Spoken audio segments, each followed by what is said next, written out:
요거는 관계자 발이기 때문에 확정은 아니고요. 대통령실 주변에서는 후임 비서실장으로 김한길 국민통합위원회 위원장, 이동관 전 방송통신위원장 등을 거론하고 있다. 그리고 신지호 전 새누리당 의원도 시민사회 수석이나 차기 정무수석 후보군으로 언급이 된다. 이렇게 이름들이 나오기 시작하고는 있어요. 그러니까 네. 전체를 다 바꿀 수는 없을 수도 있을 것 같아요. 왜냐하면 총리는 어제 얘기했다시피 이제 인사청문회가 있으면 시간이 걸리기 때문에 네. 수석급들은 근데 바꿀 수 있어서 뭐 개각을 예고를 하고 그러니까 내 쇄신을 예고하고 있는 거잖아요.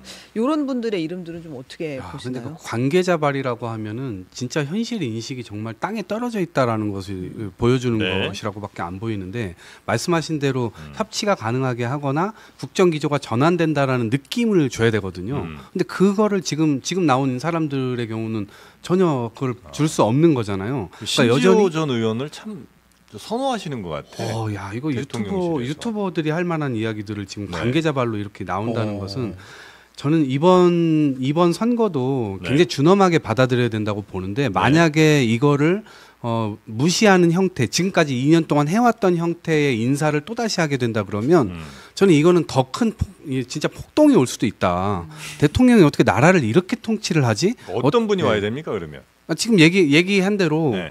협치가 가능한 인물이어야 되죠. 저는 그러니까 이준석 대표가 얘기한 건 네. 파격성을 얘기했지만 네. 그동안 윤석열 대통령이 고구마 200개쯤 먹은 사람처럼 움직였다. 사이다처럼 처음에는 정말 잘할 것처럼 보였지만 지금 2년 동안 보여준 모습은 그런 거 아니야. 그런 거를 보완해 줄 수 있는 사람을 해달라. 저는 뭐 구체적으로 누군지는 모르겠어요. 어쨌든 그런 가능하다. 인물로 해야 민주당에서도 위협을 받을 텐데. 저는 그리고 이게요 또 그런 게 있어요. 만약에 올렸는데 민주당에서 또 이거를 인사청문회 통과가 안 돼도 굉장히 피곤해요, 사실은. 총리는 그렇죠. 네. 그래서 이게 민주당과 어느 정도 대화를 할 수 있음이 검증된 사람들을 지금 당장 뭐 질문을 하니까 떠오르진 않지만 예를 한 명 든다 그러면 남경필 전 지사 같은 경우 연정과 협치를 했던 사람 도지사를 하면서 이런 분들 지금 정치권 떠나 있지만 이런 분들을 만약에 네. 모셔온다라고 하면 그럼 민주당에서도 큰 반대가 없을 것 같아요. 그리고 정치 경력도 길고 그럼 이런 대안들을 좀 예를 들어 저도 지금 갑자기 생각하는 거지만은 이런 부분들을 좀 신중하게 생각한다라고 하면은 충분히 좋은 대안들이 나올 수 있을 것이다. 그리고 민주당도 저 정도면 대화할 수 있겠다 하는 사람들이 있을 것이다 후보군으로. 네. 국민통합정부를 만든다고 했었으니까 예전에 안철수 의원과 단일화를 네. 할 때 안철수 의원 한번 추천해 보세요. 안녕하십니까. 정말 여당과 정부가 이제 달라져야 됩니다. 그런 인물이 필요합니다. 물론 저는 안 나간다니까요. 근데 이게 안철수 의원님이 만약에 국무총리를 하신다면 제가 볼 때도 방금 말씀하셨던 것처럼 되게 좋은 일인데 지금 대한민국 역사상 보면 또 총리가 대통령이 된 적이 없어요. 그래서 본인이 또 이게 고사하실 수도 있겠다라는 생각이 순간 드네요. 순간. 하시려고 하실 수도 있죠. 네. 그럼 일단은 중요한 게 야당에서도 인정할 만한 사람이어야 될 거고 그다음에 대통령실도 어느 정도 그렇죠. 그래도 또 뭐 통해 코드가 좀 맞아야 될 거 아니에요. 그렇죠. 네. 그러면서 야당과 통하려면 그런 사람 구하기는 지금 이름들이 또 나오고 있는데요. 지금 예. 실시간 속보들이 올라오고 있는데 주호영, 권영세, 김한길 등이 거론이 되고 있다. 총리 후보예요? 후임에 그런 이야기들이 다시 한 번만 불러주시겠어요? 주호영, 네. 권영세, 김한길. 어떻게 야당 입장에서는 대화가 되는 분들입니까? 이거 쉽사리 이 인사청문회 보기 겁나는 사람들이요. 네. 그래요? 네. 왜냐하면 윤석열 대통령께서 딱 2년 동안 쳐놓은 금을 네. 바깥으로 안 나가신 분들이잖아요. 조금이라도 한동훈 위원장이 좀 나가볼까 하다가 망설이다 결국 그 안으로 들어가신 분들. 이건 야당이 좀 추천하고 대통령이 이렇게 받아들인 방법으로 하면 유승민? 어때요?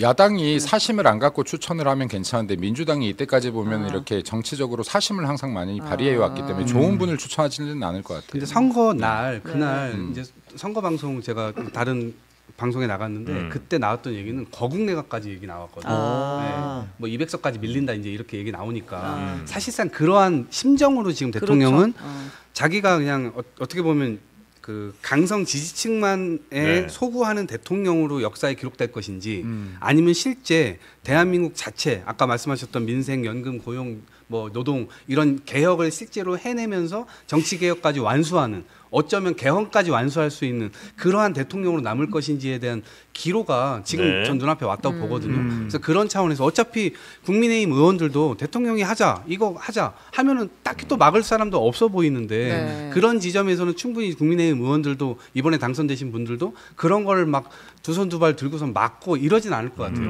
그 민주당 입장에서도 네. 전국 자체 지금 정치가 어떻게 보면 계속 서로가 서로를 공격하면서 적대적 공생만 하고 있는 이런 것에 실망한 국민들의 네. 의지가 있는데 이런 것에 부응하자라고 하는 굉장히 열린 자세로 대통령이 나온다라고 한다면 네. 기대는 안 합니다만 네. 그렇게 나오면 그러면 일단 저 총선 결과를 지켜본 윤석열 대통령은 대대적인 국정 쇄신을 예고했습니다.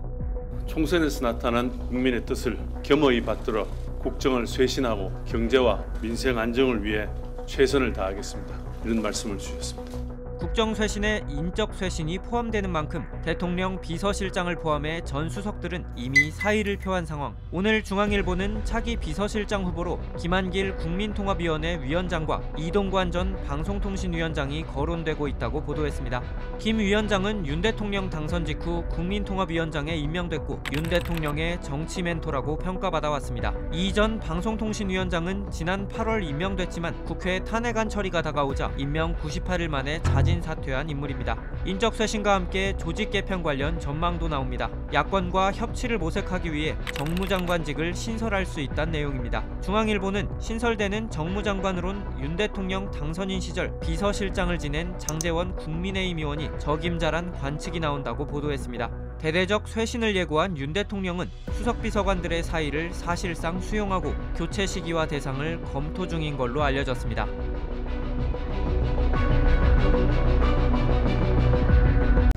저는 오늘 아침에 여기 와서 알았거든요.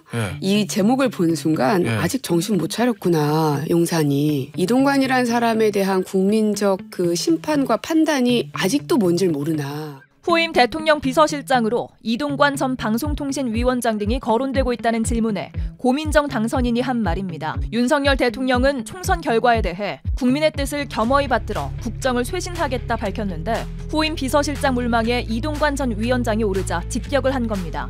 이동관 전 방송통신위원장은 이명박 정부 시절 언론 통제를 했다는 의혹을 받고 탄핵 압박을 받다 취임 95일 만에 스스로 사임한 바 있습니다. 고민정 당선인은 그저 지나가는 썰이길 바란다며 실행에 옮길 경우 또 다른 심판을 받게 될 거라고 압박했습니다. 정무장관을 신설해 장제원 의원을 임명할 거란 보도에 대해서도 만약 사실이라면 용산이 여전히 야당과 소통할 의지가 없다는 뜻이라고 지적했습니다. 야당을 국정 파트너로 생각하면서 협치를 끌어내야 될 사람이 와야 되거든요. 그거는 계속해서 국회하고 싸우겠다는 것밖에 안 될 것 같은데요. 그래요?